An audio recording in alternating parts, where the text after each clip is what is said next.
Is it better for fat loss to eat less or work out more? So every person that has ever undergone a fat loss journey or fat loss transformation process has experienced this specific thing right here. You notice that you're losing weight and all of a sudden it stalls. And it stalls because, well, frankly, your body has adapted. So you're kind of presented with a problem. Okay, you need to do something different to jumpstart the process. So the two questions that people usually come up with is, should I work out more or should I eat less? Now, naturally, the most common solution people are going to gravitate towards is they're going to cut their calories. And they're going to work out more. They're going to actually do both at the same time. They're going to just see if they can't double whammy the thing. So it is natural for most people to want to cut the calories on this one. And at the same time, work out more. Here's what I'm going to tell you what we do here, recommended RTC. So right off the bat, the thing that we say is it is usually 9 times out of 10 better to keep your calories the exact same, but to work out more. Let me explain. Whenever you come to a situation in your fat loss transformation process, in your journey, you're going through this and you hit that plateau point, if all of a sudden you start focusing on only the calories and start focusing on reducing the calories, you end up kind of living a deprived state of life. You know, you're living a state of deprivation.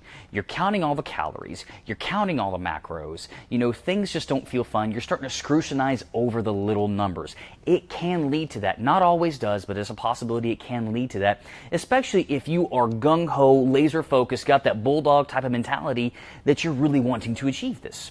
It happens. So for people like this, we always say, hey, let's focus on doing more. Now, doing more doesn't mean spending more time doing cardio. It can definitely mean doing something fun, doing a sport or activity. That's something that's getting you up and running. It can be simple as hiking, swimming, biking. Doesn't matter, just being more active for even 30 minutes a day or 30 minutes a week. That makes a big difference. But here's the thing. Which one should you do? So I'm going to give you kind of 3 situations to what would help you decide which one you need to do. So number 1, to help you decide should you eat less or work out more is schedule. Schedule allotment's a huge thing about this. Does your schedule even allow for more activity? So now there's a difference on does your schedule allow for more activity or are you willing to let it allow for more activity? So let me give you an example. If you've been going at this and you've been doing 30 minutes 3 times a week and all of a sudden things stall out, instead, and you know for a fact you can probably fit in more time, look, it's going to be better to either do 30 minutes 4 times a week or even an hour 3 times a week. Those are all going to be a huge add-on, and you'll notice your body will start changing after that point in time. Now, but if you're really at your schedule max and there's just no way that you can fit in any more activity or you just don't want to fit in more activity, then yes, you're going to have to eat less to get further along your transformation process. So number 1 is schedule. Number 2 is medical reasons. Now, there are certain individuals that medically, they just are limited to the amount of activity they can do. People such as this really have some deep underlying medical reasons that a doctor will be very hard to control you on, and you need to consult them first on this one. So medical will be the second one. All right. Then 3, really what's going to make you happier? That's really what it's going to come down to. You know, what are you going to be happier adding in maybe an extra weight training session? Are you going to be happier adding in some cardio? Or are you going to be happier not eating so much food? And let me tell you, as crazy as that sounds, guys, it will blow your mind when I tell you this.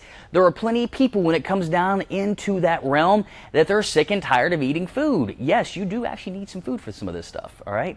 So their bodies just aren't ready for that. So those are the 3 ways you need to decide. What does your schedule allow? Medically, what can you do, and what's going to make you happier? Focus on those 3 things.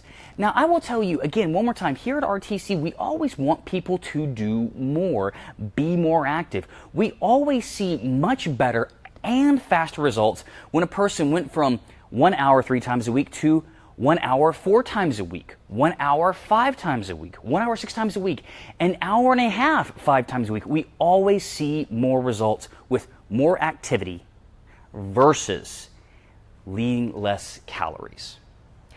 And personally, when you take a look at a lot of the people that most likely you idolize, most likely you're looking on your Pinterest page, you're looking on your Instagram or things of this nature, guys, I'll be honest, they're putting in a lot of time. They're putting in a lot of time and it's not always the gym, but they're putting in a lot of time being active. You're going to always see better results with that. Plus, the cool thing is eating less sucks. Let's just be honest. No one really wants to eat less food. Eating less is just being deprived all the time. It's not really a fun way to live. And when you're more active, ironically, you can actually eat even just a little bit more. So guys, I do hope that helps clarify for that one. I'm going to tell you what we do on that one, but let's see, use those 3 ways to decide what's going to work best for you. But in the meantime, all of you all take care, have amazing workouts, even better meals, and I look forward to chatting with all of you tomorrow.